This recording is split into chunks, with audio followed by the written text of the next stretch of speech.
मुगलिया दौर में हिंदुस्तान को सोने की चिड़िया बनाने वाला वजीर खजाना कौन? क्या मोहम्मद औरंगजेब मुगलों के वजीर खजाना की तरह माशी इनकलाब ला पाएंगे? शहबाज और औरंगजेब का असल इम्तिहान क्या है? सुहेल वड़ाइच का कॉलम। मुगल आजम जलालुद्दीन अकबर बादशाह के ज़माने में हिंदुस्तान दुनिया के अमीर तरीन ममालिक में शामिल था। अकबर के वालिद नसीरुद्दीन हुमायूं के ज़माने में सल्तनत का निज़ाम अबतर था। अकबर ने अपने ज़माने में बहुत सी इस्लाहात की, जिनमें से एक राजा टूडरमल को वजीर ख़जाना बनाना था। पंजाब के शहर लाहौर का ये खतरी बेमिसाल दानिश का हामिल था। कहा जाता है कि राजा टूडरमल ने पहली बार ज़राई ज़मीनों का बंदोबस्त किया, डॉक्यूमेंटेशन की और हिंदुस्तान की आमदनी दुनिया भर के तमाम ममालिक से बढ़ गई। इसीलिए हिंदुस्तान को सोने की चिड़िया कहते थे।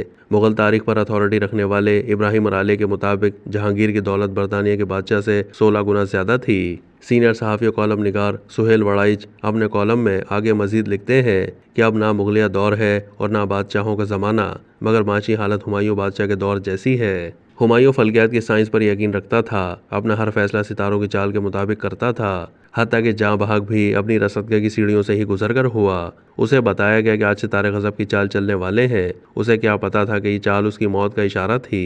बहरहाल मईशत की बहाली का फैसला अकबर के ज़माने में ही हुआ था और शेर शाह सूरी के ज़माने में किला रोहतास को तामीर कराने वाले राजा टूडरमल के नाम कुराफाल निकला और फिर टूडरमल ने हिंदुस्तान की माशी तकदीर बदल दी।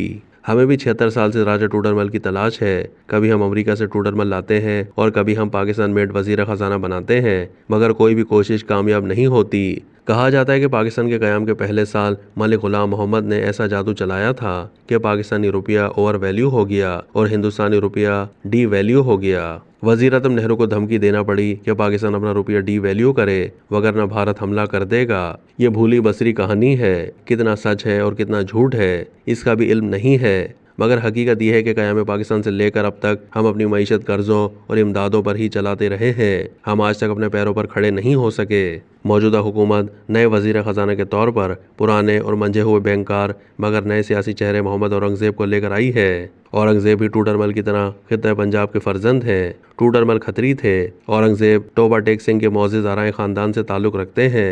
सुप्रीम कोर्ट के रिटायर्ड जज खलीलुर रहमान रमदे उनके चचा और ससुर हैं। तवक्को यही है कि वो ज़मीनी हक़ाइक़ का इदराक रखते होंगे और उन्हीं को मद्देनज़र रख कर पॉलिसियाँ बनाएंगे। मैं ज़ाती तौर पर मालियाती उमूर के बारे में बहुत कम इल्म रखता हूँ, मगर एक आम आदमी की हैसियत से मेरा ख्याल है कि एक वज़ीर ख़जाना का काम यही है कि आमदनी को बढ़ाए और अखराजात को कम करे। बदकिस्मती से ये नहीं हो रहा। इसी तरह दरामदाद कम होनी चाहिए और बरामदाद ज़्यादा।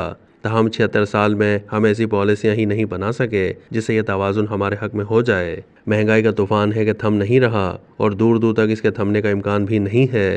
कारोबार ठप होते जा रहे हैं। 22% शरह सूद के साथ सबने कारोबार छोड़कर बैंकों में पैसे जमा करा दिए हैं और सूद से अय्याशी कर रहे हैं। बैंक अमीर हो रहे हैं और सरमायाकारी ख़त्म हो रही है। पहले लोग कारें लीज पर लेते थे, अब यह सहूलत भी 22% शरह सूद की वजह से तकरीबन ख़त्म हो चुकी है।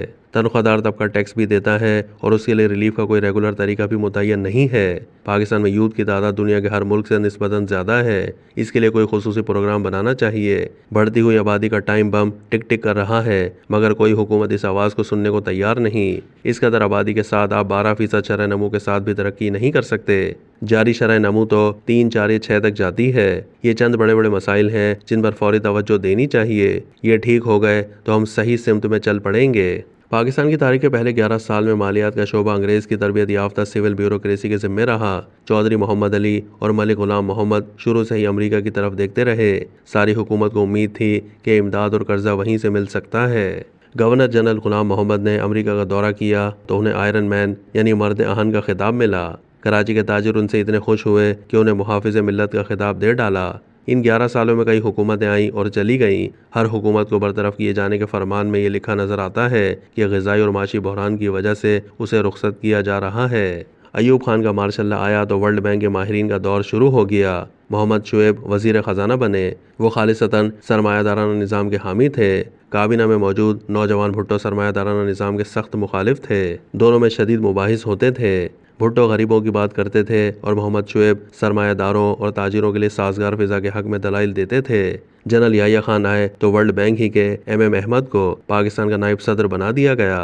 जुल्फ़िकार अली भुट्टो का दौर आया तो सोशलिस्ट डॉक्टर मुबश्शिर हसन वज़ीर ख़जाना बने। बहुत सी सनतें और बैंक कौमिया लिए गए। शुरू में ग़िज़ाई किल्लत हुई, राशन डिपो बने, मगर भुट्टो के आखिरी दिनों में मईशत बेहतरी की तरफ गामज़न हुई। भुट्टो के दौर में आम आदमी को पासपोर्ट की सहूलत मिली और लोग खलीज और यूरोप जाने लगे, जिससे देहात और कस्बों का मयार ज़िंदगी बुलंद हुआ। कच्चे घर पक्के हो गए, फ्रिज, टीवी और टेप रिकॉर्डर आ गए, खाने पीने की अशिया मैसर आने लगीं। जनरल ज़िया-उल-हक के दौर में ग़ुलाम इसा खान, सरताज अजीज़ और डॉक्टर महबूब-उल हक ख़जाना के उमूर चलाते रहे।